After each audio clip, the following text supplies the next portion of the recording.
Hi, everybody. Jamie and Betsy, can you guys check on my sound and make sure my sound is okay? You sound great to me. Yo. That sounds good. You look good. Thank you. Thank you. I wasn't going for that, but sure, I'll take it. Good. We had interesting sound issues today. I think I blew my microphone with my podcast week. So I'm excited to be talking about this stuff. So welcome all of you who are joining us on the other side of this virtual partition. I hate that, but anyway, nice to have you guys all here. I'm trying to open the chat. There we go. There we go. All right, good. I am really looking forward to sharing this. This is a conversation that I've been wanting to have for a very long time about the economy. I've had it in a couple of different ways over time, but I'm putting it together today in a new way. So yeah, so we're going to have fun. So you should have, if you haven't already seen, we did send out a link to the slides just because I'm going to cover a lot of content, probably in a pretty short period of time.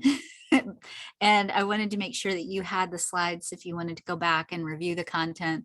And if there were contemplations for you to think about, please use those slide handouts for yourself to help yourself and support yourself in retaining and exploring and thinking about the information we're going to cover today. So hi, Batigu. I hope I said it right. I'm practicing. I probably still got it wrong, but I'm practicing. Hello, Carrie. Hello, Carrie. I see you. You posted a couple times. Hi. So hi, Kristen. Welcome. Thanks for joining us up here. So we're going to get started in just a minute. While you're waiting, if you guys want to just share, like, where are you from? What do you hope you'll learn? Anything, insights, questions, thoughts, anticipations. You know, this has been a very interesting, maybe unconsciously deliberate, provocative title for a webinar. I definitely don't usually go for provocative factor. That's not part of my design at all. But I wanted to get people's attention because I think we are at a crisis point, if you will, in terms of exploring what's next in the economy. And I wanted us to start engaging or continue to engage in an exploratory conversation around what's up in the economy and how do we need to re-engineer it, because we do need to re-engineer it big time in order for us to create in response to need and not out of greed. So, all right, hello in the UK, we've got Israel, hello, Michigan, Toronto, Oregon, California, Fulton, Missouri, exactly, what else is possible? Let's start exploring that question. So, and then if you did not get the slides for whatever reason, we'll post the links to the slides in the chat right now, so you have access to those. You will need to print them, or you can look at them online. They are not PDF fillable, which we usually do, but it's taken me a little bit to put all this information together. So, all right, I've got a lot of stuff to cover today, so I'm eager to get us started and start sharing the information so that we can get rolling. The heck? Okay, hold on. The slides have disappeared. Why are the slides disappearing? Okay, now they're back. It's been a techno day. It's been a really interesting techno day. Why? All right, tell me that you see the slides. Yes, you guys? We see the slides. Are the slides moving? They are moving. Okay, awesome. All right, so we're going to have a conversation today, first of all, about history. We'll start with this title slide. Capitalism isn't the problem. And don't send me hate mail because of this. I promise we're all on the same page in a heated agreement. We're going to be talking about the future of our economy and some things we need to consider if we're going to build an equitable, just, abundant, and sustainable world. And of course, we have to start with a conversation about money, which in and of itself is actually not the root of evil, but it certainly has been used in a way that has not supported the fulfillment of the potential of money, nor the fulfillment of the potential of the human story. So let's start unpacking our relationship with money, our relationship with business, our relationship with what we think of as capitalism. We're gonna send some healing love to Adam Smith, who is credited as being the creator of capitalism as a concept. It's actually Adam Smith and Karl Marx, which is sort of interesting there in and of itself. And we're going to explore reframing some of these ideas and putting them into a more modern / evolutionary / human design perspective. So let's start first and talk about money, the economy, and evolution. So some of you may have heard this before, but it always bears repeating, because every time I teach it, I hear it in a different way. I actually was interviewing Dr. Amit Goswami this morning and Dr. Valentina Onisor about their new book called The Quantum Brain, which I highly recommend. So if you haven't had a chance, it's a new book, came out, I think, in April this year. Great book that explains the function of the brain and how it is that the brain translates the quantum field into our perceived human experience.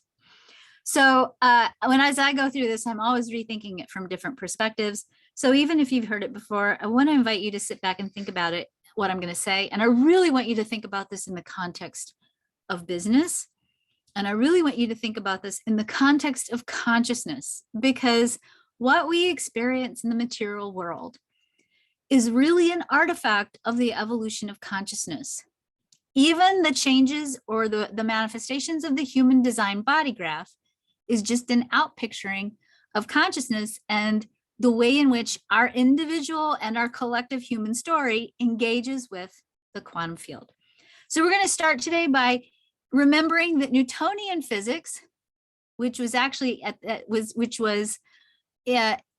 information about how the material world works, that was created at the end of the scientific revolution. So Sir Isaac Newton was actually kind of the last of the scientists of the scientific revolution. So for whatever reason, he gets credit for materialism, even though there were actually a lot of other scientists before Sir Isaac Newton who did a lot of work of interpreting the mysterious ethers of our planet and translating an understanding of the planet and how it works into science.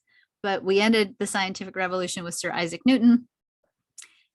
And what we learned from the scientific revolution and the emergence of the consciousness of materialism. So when we engage in the scientific revolution, we set out as humans in the scientific revolution to interpret our world, to banish, if you will, fear and suspicion, and to explain our world in a way that would allow us to understand more deeply the mechanics of how the world worked.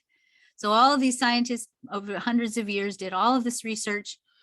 And at the end, Sir Isaac Newton came up with his understanding of physics, probably the kind of physics you studied in high school, if you studied physics in high school. And Sir Isaac Newton basically sort of codified and solidified the scientific revolution by helping us integrate some core concepts. Some of the core concepts that we integrated as a result of the scientific revolution included a passion and a love for finite things, like finite amounts and finite solutions. We came up with fixed laws with probable, possible, and predictable results. We fell in love with formulas and reasoning and logic.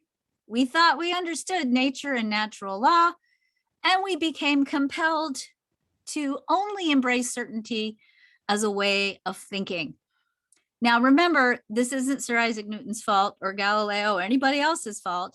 This was just how the current trend in consciousness from an evolutionary perspective was manifesting through the human story at this time.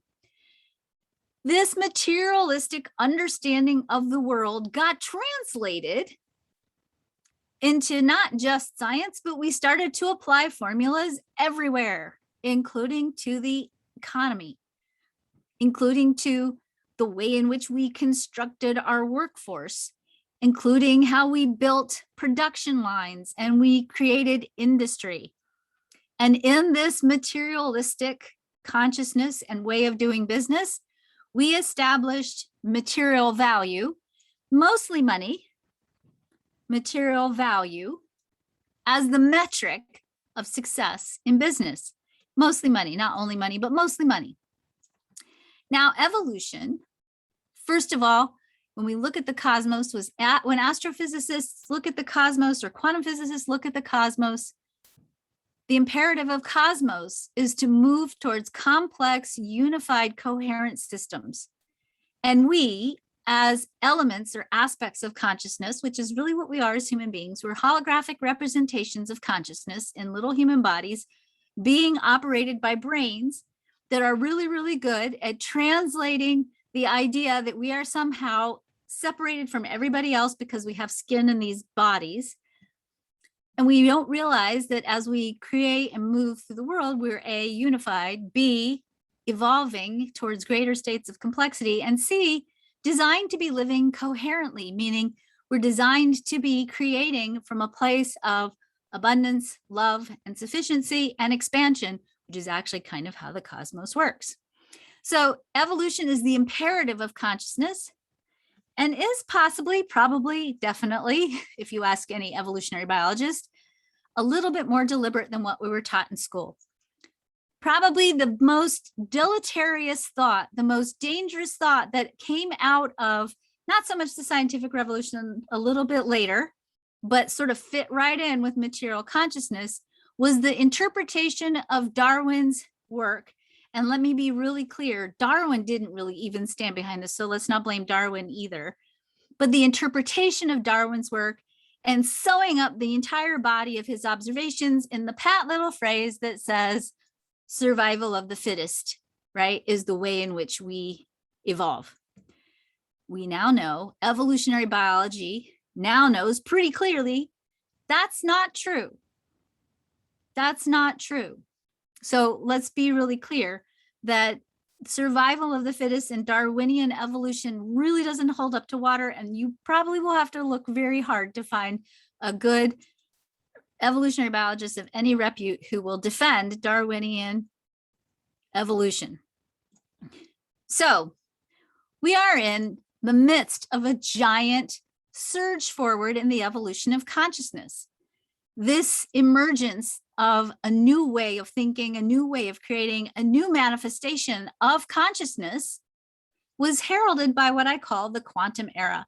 And at the beginning of the quantum era, we found scientists who were willing to go to a deeper level because now the equipment had evolved and look at the building blocks of matter and interpret the way quantum particles behaved and recognize very quickly, very early on, that the building blocks of matter don't behave the way that matter does. So consequently, maybe the way in which we think matter operates doesn't necessarily make sense, and basically stood everything that we think about how the world works on its head.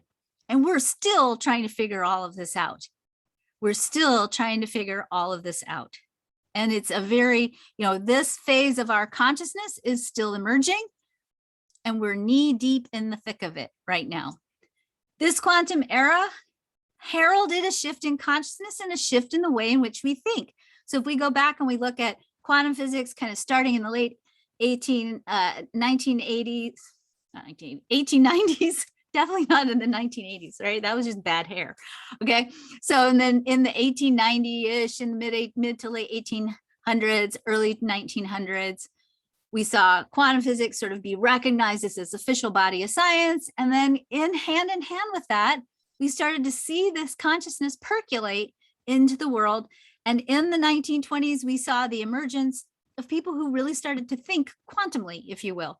We saw the beginning of the New Thought movement. We saw thought leaders like Ernest Holmes, Edgar Cayce, Madame Blavatsky a little earlier, Rudolf Steiner, Maria Montessori, many, many new thought leaders who started to embrace the idea, and many of you have heard of the book Think and Grow Rich by Napoleon Hill, embrace the idea that thoughts create your reality, and that we are all connected by virtue of the quantum field, that we can create non-locally, meaning your energy or your thoughts or the frequency of energy you embody can impact things that you don't physically have to touch. We have lots of interesting science now that can measure that. We embraced a new way of creating called fundamental creativity. we started to measure life, not so much through the metric of money and numbers, but started to think about how can we live a life that's more rooted in the energy of well-being. And we got more and more comfortable with embracing change, uncertainty, and potential. The currency of the quantum era became not so much money and material value, but well-being. How much well-being do I have? How much well-being can I create?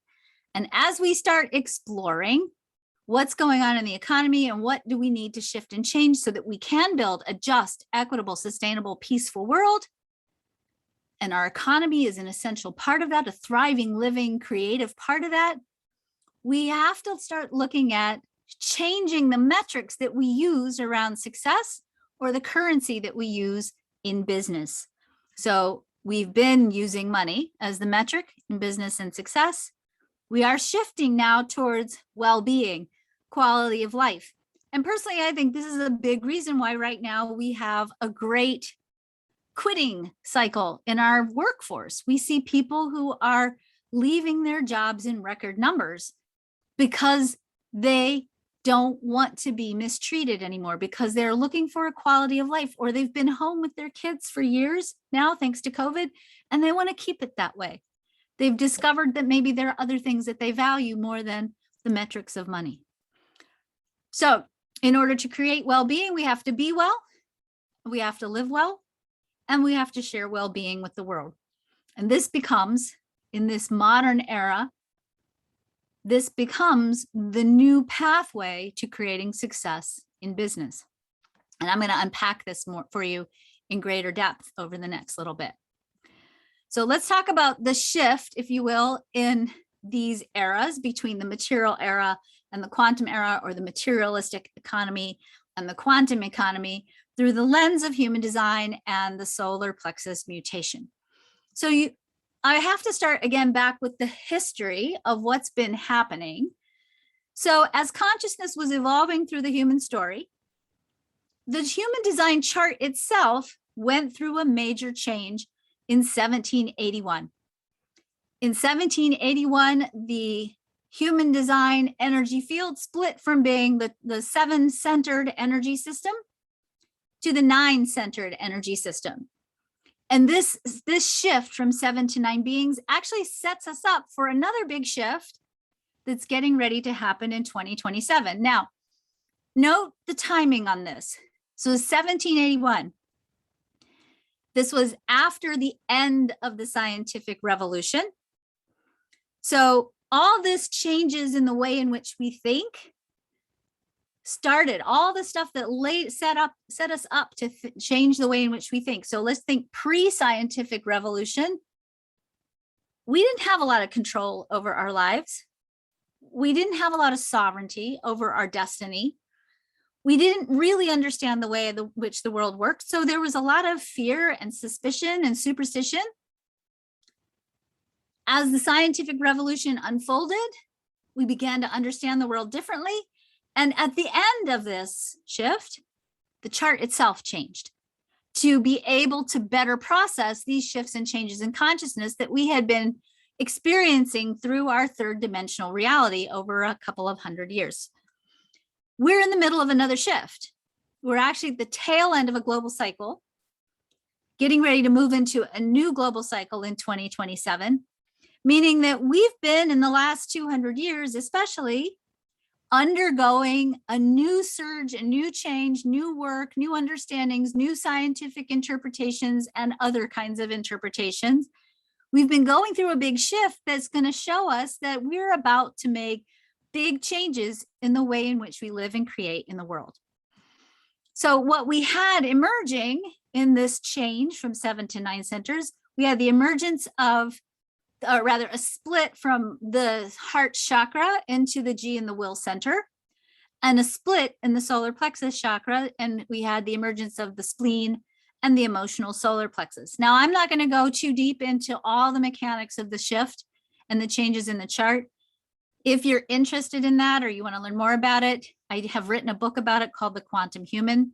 You can get it on Amazon. I'm sure Kristen will post the link in there in just a second. So, but it's really interesting to look at, most importantly, of all these centers, one of the centers that emerged that's pretty new in the human story is the will center.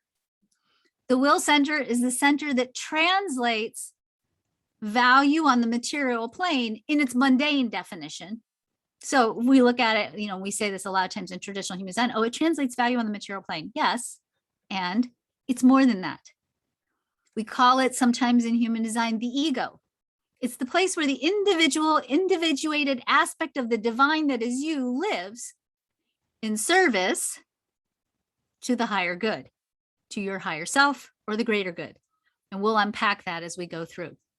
So this shift in the hardwiring of the heart gave us the power to consciously calibrate the magnetic monopole, this expansion of our creative potential, and the sovereignty over our own life path is actually the root of the law of attraction. So in traditional human design, we talk about you have this magnetic force that you're born with, that basically you just surrender to it and your life unfolds. You don't have a whole lot of control over it. You don't have choice over it. But actually the science doesn't bear that out. And actually what we see is as we've evolved in consciousness, we've gained more control over what we can create, the sovereignty of our life, and what we attract into our life experiences. So the idea that your thoughts create your reality is actually a big surge forward towards the evolution of quantum creativity, which is where we're headed, and a quantum economy, which is where we're headed, and the expansion of our human creative potential. So we gained personal sovereignty through willpower, right? But let's talk about that for half a second, because that's important. Because willpower implies force. Willpower implies bearing down and gritting and pushing through. And actually, because we're still evolving, that willpower center is not designed to be used that way. And in fact, if we use it that way, if you have willpower defined in your chart, or if you have an open will center and you're trying to use willpower you don't have access to, the only thing that really happens is you burn yourself out. You tank your energy. You do not become sustainable. You lose connection with value on the material plane, and oftentimes with connection with your own sense of value as well. When we look at the definition, the design of business in the chart, this is the ego circuit in traditional human design. This is a circuit that has at its heart the job of creating resources. If you look at it, you'll see that it goes in a nice little circle and then it goes up through the will center to the throat. And that's energy is all about managing, guiding, creating, cultivating, holding on to, distributing, sharing, administering resources. In quantum human design, which is the higher frequency deconditioned expression of human design, we see that the purpose of this circuit is to create sustainable resources. Sustainable being the operative word here. Circle it, underline it, make a big note, because that's a very important piece to understand.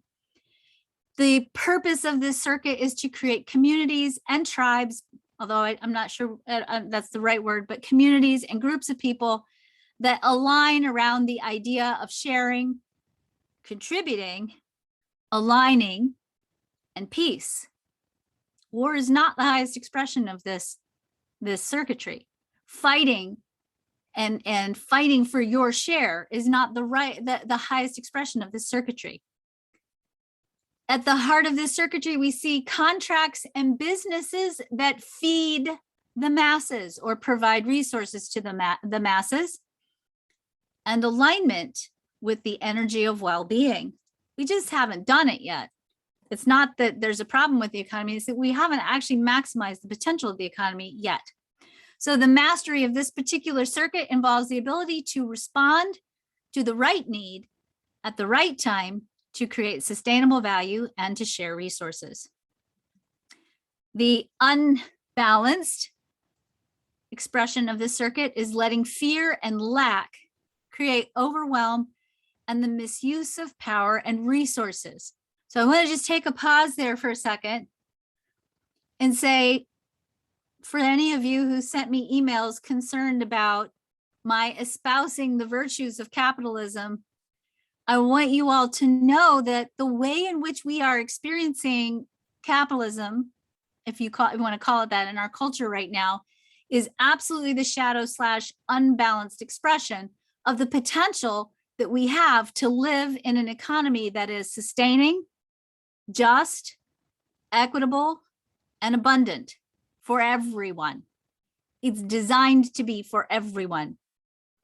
The shadow is fear and lack, overwhelm and misuse of power and resources. And as we go through the rest of this presentation, I want to unpack for you what's causing the shadow expression of this. So our lesson, and I always like talking about what's the lesson, because really the chart is the curriculum of your soul. It's just school. It's just your school curriculum, right? And right now, our curriculum is teaching us to learn to trust in enoughness, which is tricky, right? Because if you open up any news page right now online, or if you get the paper still, most people don't, but everybody's screaming, we don't have enough. Why? Why is this the conversation right now? Let's unpack that too. So keynotes for this particular circuit include right timing, resources, integrity, service, education, sharing and caring, community and support, relationships and connection, agreements and bonds. This doesn't really sound like war, hoarding, greed, destruction, all the things that we are doing right now in the shadow expression of this potential. If we take this circuit apart, it kind of has two sides. They are actually both important, but we're really, for all intents and purposes, going to be focusing on the left side of the circuit. That's the part that runs from the 54 to the 32, from the root to the spleen, from the spleen to the will, and from the will through the 2145 to the throat. The themes of this part of the circuit, if we trace it from the bottom to the top, it starts first in the 54 with divine inspiration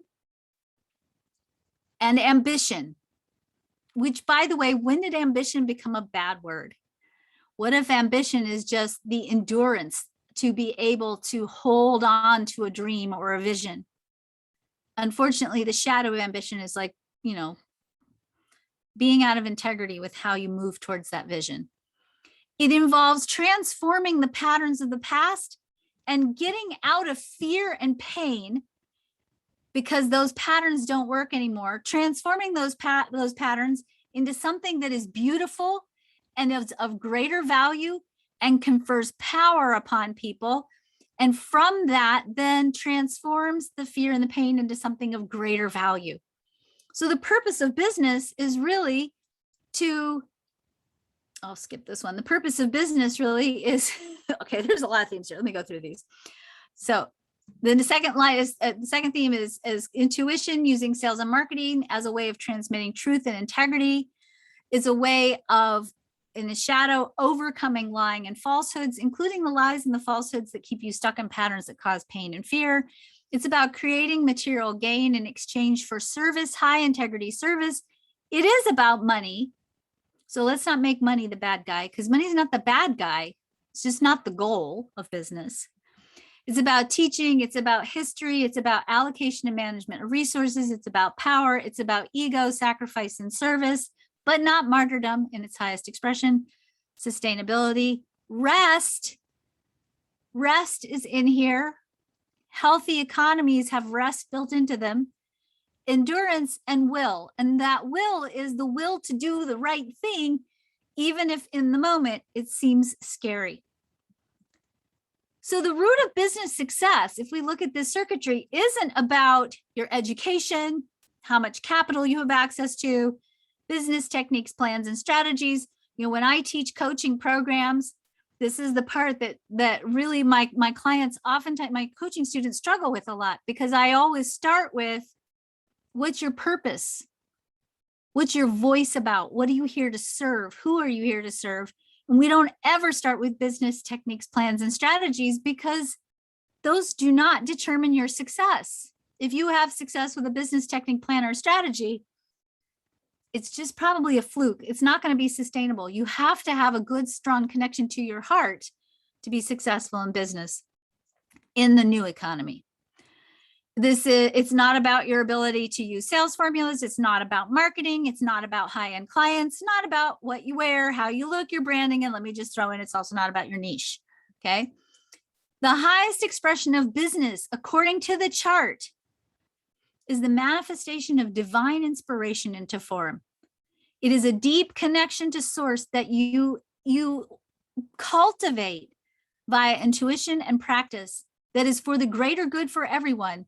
That involves education, creation of resources, service, transmission of truth, and transformation, sustainable management of resources, and is rooted in high integrity, built through love and relationship, endures and transforms, is balanced, involves community, and is rooted in service. Not sacrifice or martyrdom. The service itself needs to be sustainable, and money is not the goal, but it's part of what's necessary to sustain your business because it's the metric that measures the currency of the value we exchange. But we don't go into business to make money. We go into business because it's alchemical, because it's a spiritual process that supports us in serving the world at our highest level. And I truly believe that those of you who feel called to nurture and take care of others as a business, or those of you who feel called to be entrepreneurs or both, you are called to serve this world at the highest level, because transforming the world of economy and the world of value and the karma of value is the most important work we have to be doing on the planet right now. All right, let's talk about this poor guy. Look, he didn't even get a good person to paint a good portrait of him, right? Okay. So this is a portrait of Adam Smith, who wrote a book called An Inquiry into the Nature and Causes of the Wealth of Nations. He wrote this book on March the 9th, 1776, right before we split from 7 to 9 beings. So he was playing in this energy field of shift in consciousness, right? And thinking about materialism and positioning his thinking on the edge of this evolutionary shift that we're in the middle of now, positioning his thinking and pointing it towards the economic status of, or the economic rules of business, and also thinking about it in the context of well-being. Adam Smith thought a lot about well-being, a lot. So I'm going to roll through for those of you who have maybe lamented Adam Smith as being an evil person who is responsible for capitalism on the planet. He's not. There's just the way in which it got interpreted got kind of messy. So Adam Smith said, here's some quotations from Adam Smith, because I think we need to send some healing back to Adam Smith's story. He said, science is the great antidote to the poison of enthusiasm and superstition. Don't think too much about these. I'm leading you through a thought process here. Labor was the first price, the original purchase. We saw that in its shadow in the United States for sure. Money that was paid for all things was not by gold or silver, but labor that all wealth of the world was originally purchased. That means the purchasing of people made people commodities, not in the quantum economy anymore. No society can surely be flourishing and happy of which the far greater part of the members are poor and miserable. Okay? He definitely didn't have like an Ayn Randian take on this. He was saying we can't be happy and flourishing if parts of our people, if populations in our community are poor and miserable. Okay, start sending your healing love back to Adam Smith now. A nation is not made wealthy by the childish accumulation of shiny metals, but is enriched by the economic prosperity of its people. That's a quantum thought, you guys. To feel much for others and little for ourselves, to restrain our selfishness and exercise our benevolent affections, constitute the perfection of human nature and also the highest expression of the will center. And last but not least, problems worthy of attacks prove their worth by hitting back, meaning the evolution of the idea of capitalism, which is pushing back against us in a big way, doesn't mean that capitalism is the problem. It means that we are still working with figuring out the solution of how do we implement an economy that's rooted in sustainability, equity, justice, abundance, and allows everybody in our community to flourish. Because if we're not all flourishing, our economic system isn't working. So there are 5, this is a grossly simplified explanation of capitalism. I am not an economist. So if you want to go deeper and more into what exactly is capitalism, I encourage you to do so. I will not be the person who will be leading you there because I have a different intention around this conversation, but certainly it's an interesting read.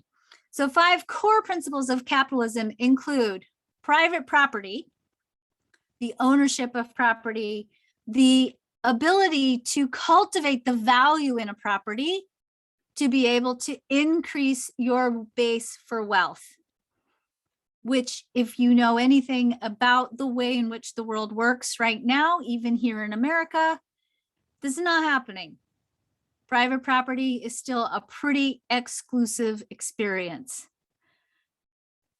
Capitalism is rooted in supply and demand, meaning you have a need, you build supply to meet the need. Oops, sorry. It is based in competition, and it gets really ugly when you weave in the whole Darwinian thing about the survival of the fittest. And of course, it's deeply rooted in the idea that there's not enough and you got to grab your fair share and you got to get there first, right? And that makes you a success in the capitalism game. It's rooted in freedom. We should not be told by anybody what to do and how we should do it in terms of making money.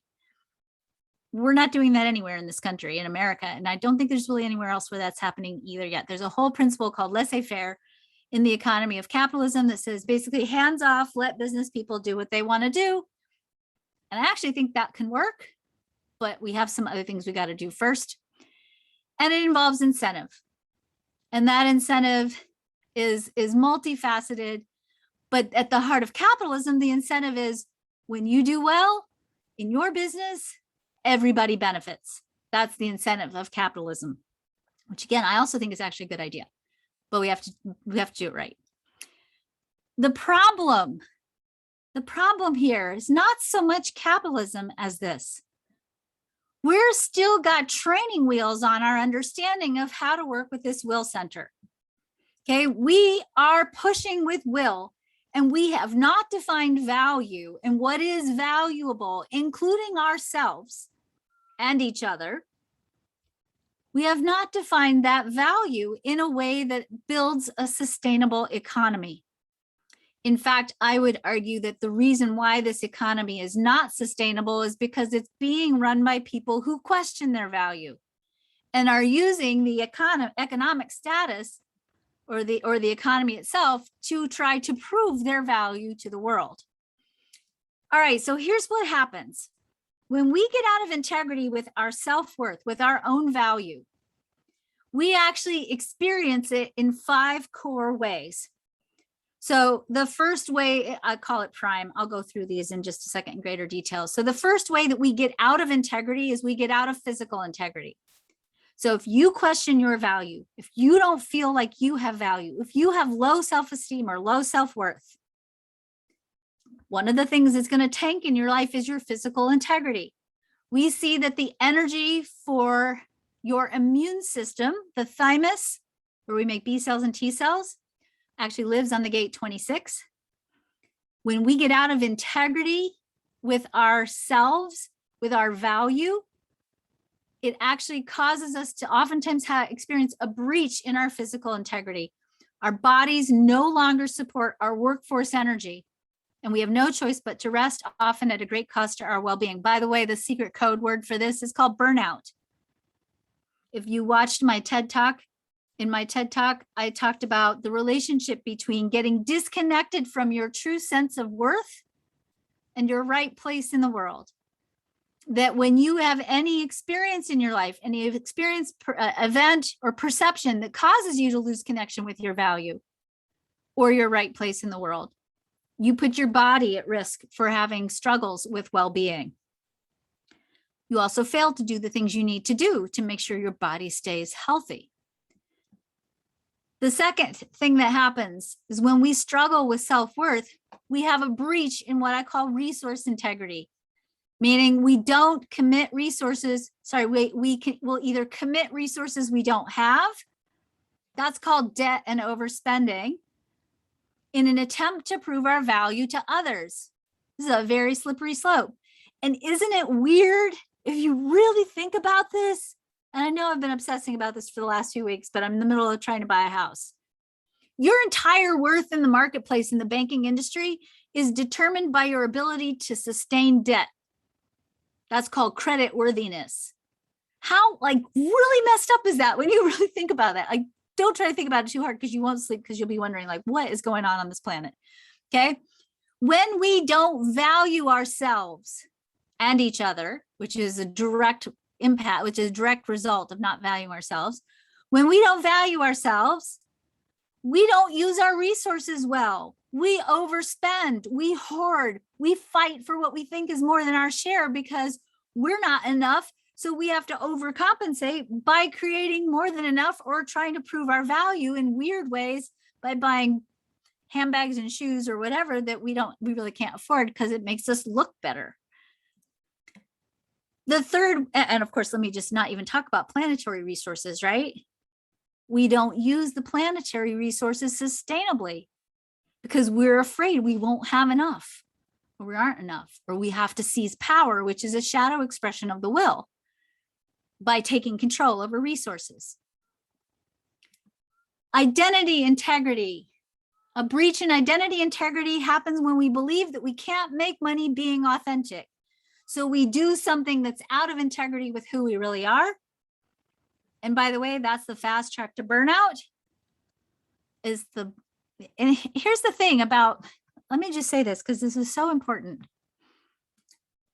If you don't create sustainably, or if you want to create sustainably, and I mean down to the basics of like recycling or making conscious choices, consumer choices, or building sustainably, we don't make sustainable choices if we ourselves are not sustainable because we're burned out and fried and frazzled when we're not living sustainably internally.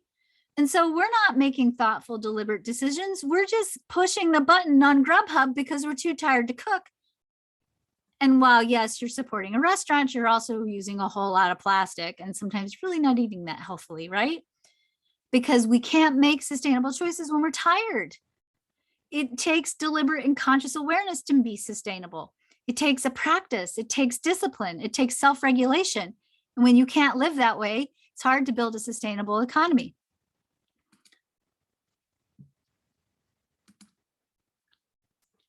Moral integrity is the fourth way in which we sometimes breach in integrity, have a breach in integrity.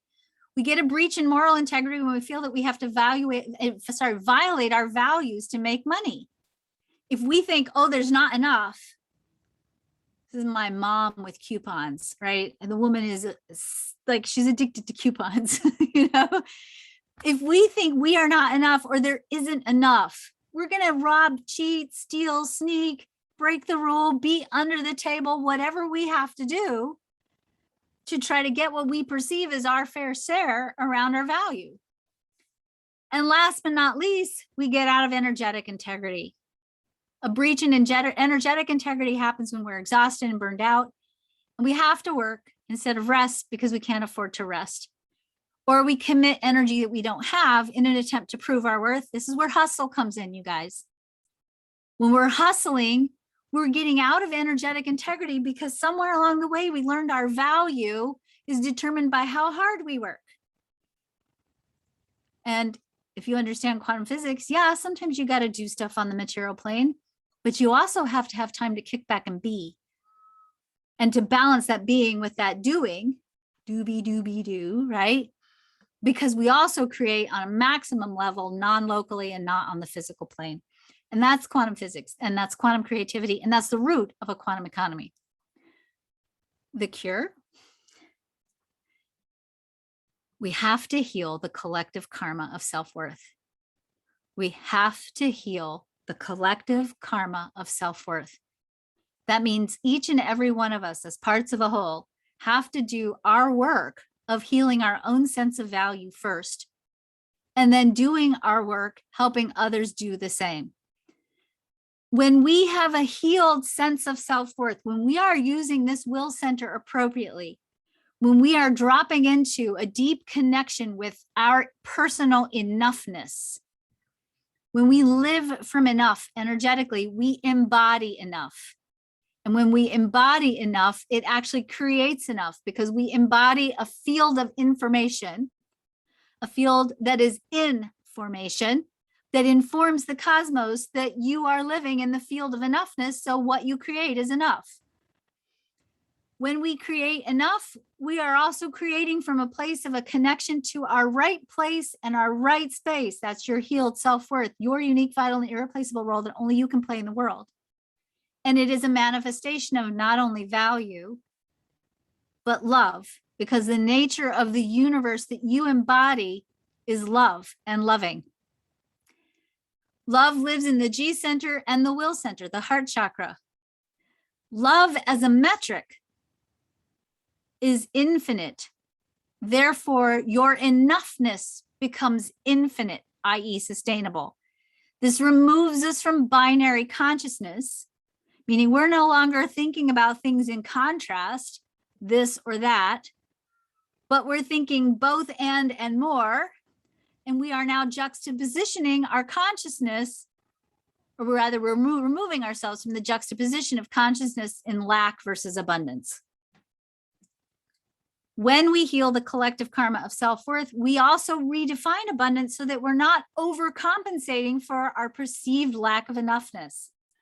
I can't tell you how many times when I talk about the future of the human design chart and the solar plexus mutation, and I talk about how we are no longer going to be creating in the flow of abundance that we create now, people panic because we're so locked into this very aberrant definition of abundance. And I really have sort of contemplated not using that word anymore, because we have a tendency to think that what we think of as abundance is actually overabundance. Our definition of abundant is actually overabundant. It usually has mixed into it a certain degree of using resources to overcompensate for your lack of self-worth. So I'm going to invite us into exploring the idea of abundance, redefining it as sufficiency. And that sufficiency might not sound sexy, but sufficiency is amazing. It means each and every day, when you wake up, you have enough. You don't even have to worry about it anymore. You just know you have enough. And if you have enough, you're better positioned to make sure that the people around you also have enough. And they in turn can say, hey, I have enough, I am enough, I have enough. Now I can create enough, and more and more and more enoughness gets transmitted across the face of the globe. That is actually, consciously or unconsciously, a little bit what Adam Smith talked about. So we'll keep rolling on our conversation here. When we are no longer living in lack and occupying the energy field of information. Wait a second, I think that slide is wrong. And we are, sorry. I've got to fix this slide, hold on. So what happens when you get up at 4 o'clock in the morning because you're excited? Okay, I've read it wrong. Yes, when we are no longer living in lack and we are occupying the energetic field of information of enoughness, we also naturally see the enoughness in others. The metrics of value change from money and numbers to well-being, so that we can more effectively implement all the high expressions of business in the chart. And our economy then operates with integrity. So let's go back to the 5 principles of capitalism. If we are being capitalists, if you will, from the heart, with healthy sense of self-worth and a deep, powerful sense of value, you know your right place and your right space. And you are so beautifully embodying the fulfillment of the story of who you are. And you recognize that you are a unique and vital part of the cosmic plan. And hey, so is everybody else, because we're a puzzle, right? And we all have to be doing our fair share to be amplifying the magnificence and the beauty of the puzzle. when we're living and creating from that place of healed self-worth, we use private property to enhance the well-being of others, right? Or we do our best to create property that has the power to enhance the well-being of others. It becomes a paramount conversation to have collectively, that we make sure that every single living person who chooses to own a home owns a home. That's a non-negotiable. Supply and demand is then used to meet the needs of all. You see a collective need, you work and rush in with your business to fill it. Or if it's not your business's job to fill it, you take the excess of what you create in your business and you put the money there. Competition becomes the race to resolve the challenges facing humanity at the fastest rate possible, and I might even add collaboratively. Freedom. If the nature of the cosmos is to become increasingly complex, to unify and create greater states of coherence, love, and order, then we are given freedom that is rooted in a profound healed expression of our authentic integral self. Then our free expression naturally serves and represents the complexity, unity, and coherence of the cosmos. We're free to follow the flow of life's intelligence through us to create unity and coherence and greater evolved expressions of the human story.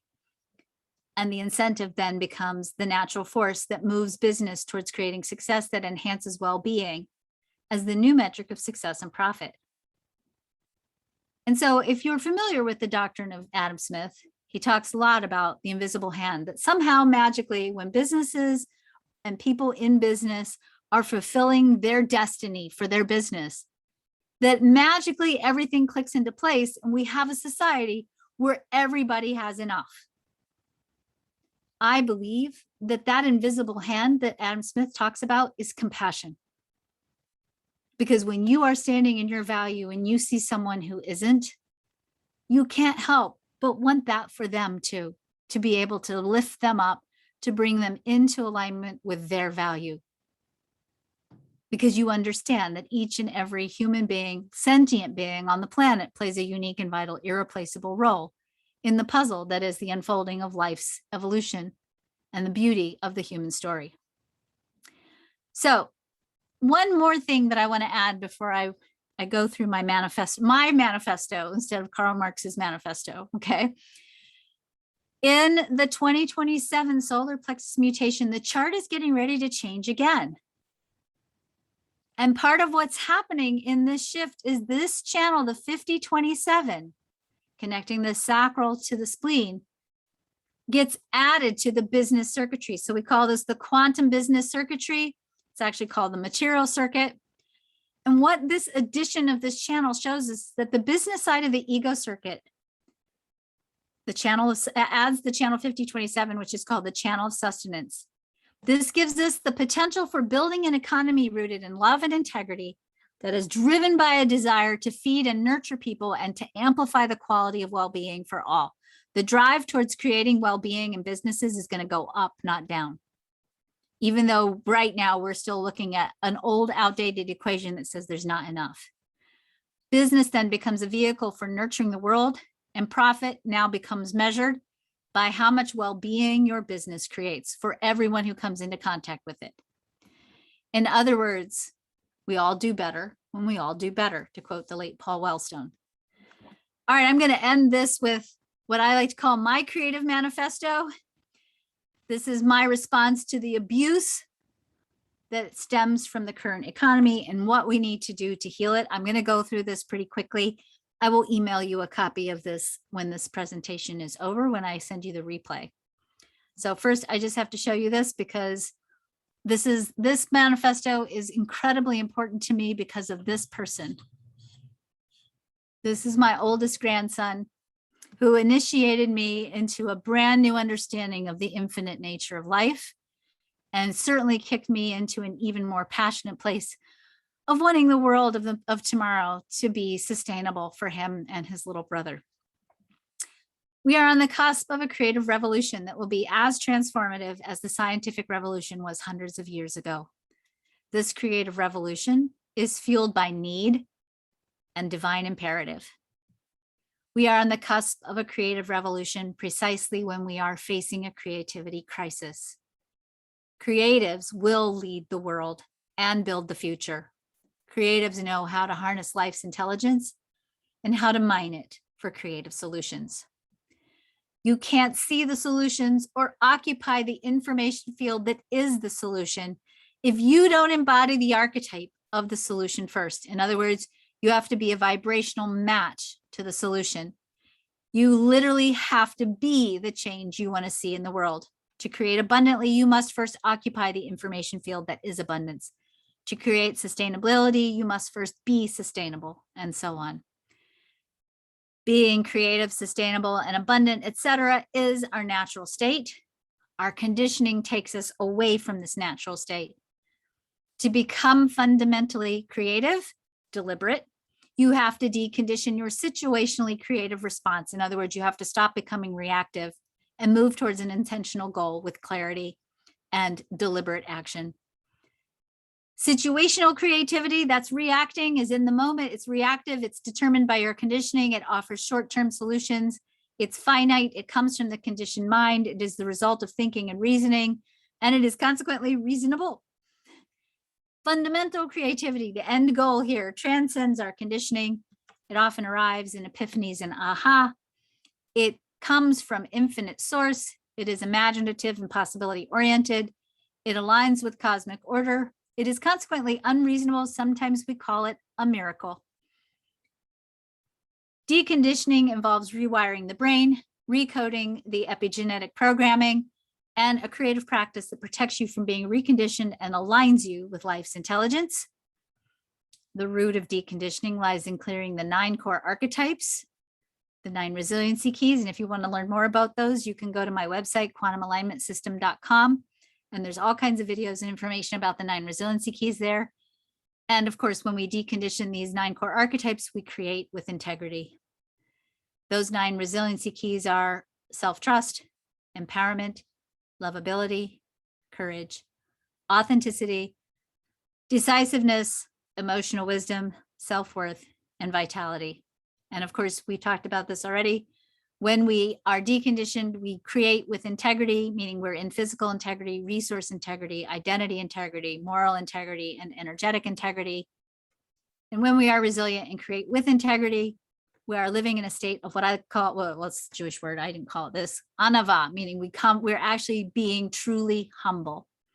We're occupying our right place and filling no less than or no more than our right space. When we are humble, we are living into the expression of a personal narrative that encompasses our unique, vital, and irreplaceable role in the cosmic plan. We take up no more than our right place, no less than our right space. We honor and uphold the value of our own life and consequently see and honor the value of all life. We recognize that we are part of a whole and our actions not only serve the maintenance of our own value, they simultaneously serve the greater good. And when we rewrite our personal narrative to tell the true story of who we are, once in a lifetime cosmic events, we add the expansiveness and the preciousness of our own narrative to the expansiveness and the preciousness of the personal narrative of others. When we live from an authentic and aligned personal narrative, it enhances well-being, the currency of the creative revolution, on every level. Well-being is contagious. We all do better when we all do better. We all do better when we're creating well-being from a fundamentally creative state and in alignment with life's intelligence. Once we decondition and live from a narrative that's based on our unique, vital, and irreplaceable role in the cosmic plan, a narrative that is abundant, peaceful, valuable, and sustainable, we naturally begin to decondition and rewrite our collective narrative. This new narrative enables us to harness our innate creative capacity and to mine the quantum field in alignment with life's intelligence, enabling us to see and implement the solutions to the challenges facing humanity today. That allows us to build a peaceful, just, equitable, abundant, and sustainable world. So you play a vital part of this program. Your existence is a holographic embodiment of the cosmos. And you have a unique and vital and irreplaceable role to play in creating the change necessary to truly live and build a quantum economy, an economy that's rooted in the idea that you are enough, everyone is enough, because we are enough, we have enough. And from that place of enoughness, we create a creative revolution that changes the world. So you are the solution. Your well-being is essential. Your success is imperative. I do want to invite you, if you feel called to serve, or if you are serving and you want to find a bigger, more expansive way to use your place of service as somebody who's creating a wave of well-being in the world, next Monday, we have a free 7-day coach challenge. We'll put the link for it in the chat. I'm just putting this here because if you're curious and you want to know, wait, how do I do this? How do I really start living this with my business, with my practice, with the service that I have?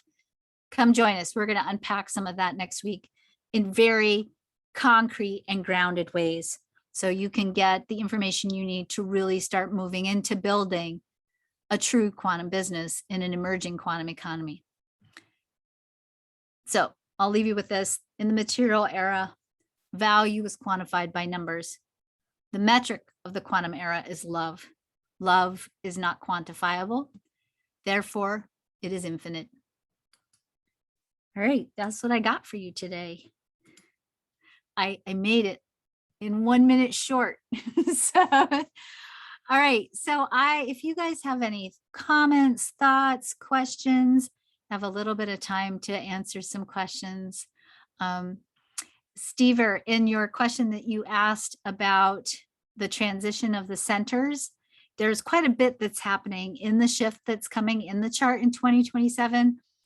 I do encourage you to to go get my book, The Quantum Human, just because it's a lot to unpack. And in that book, not only do you have the book, but at the end of every chapter, there's a QR code. You can scan it.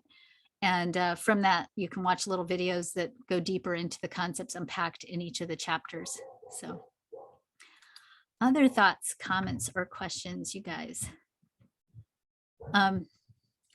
Good.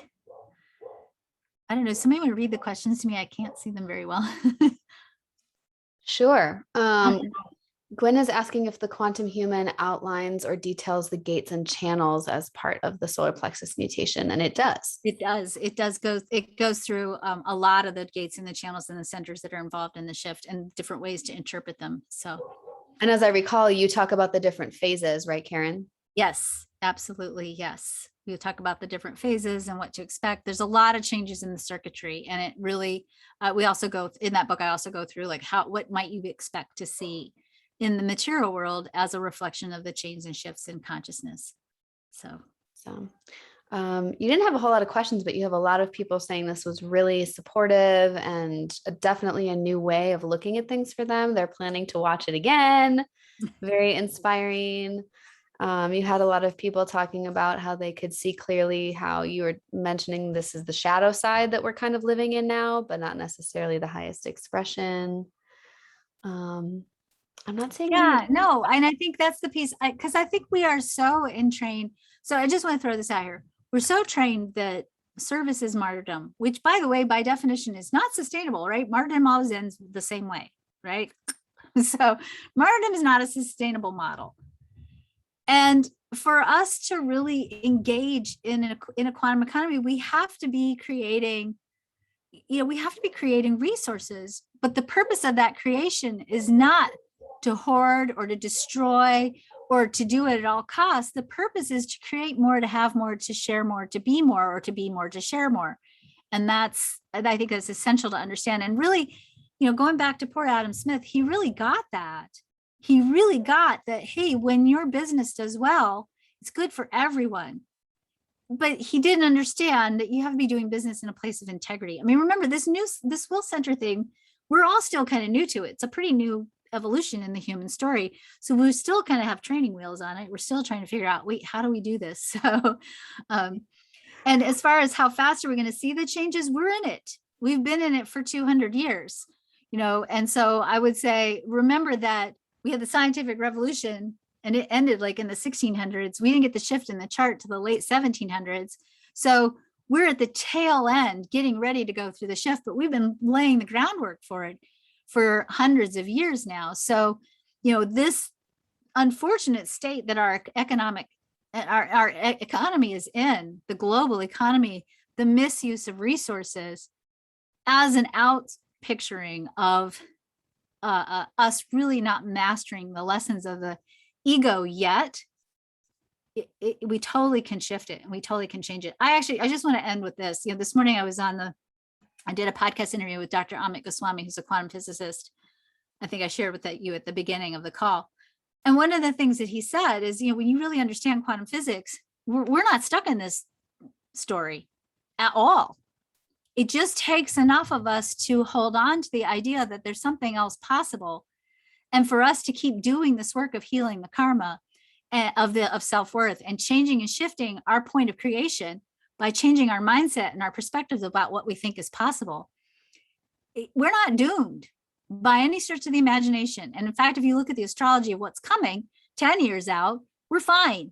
We're going to be fine.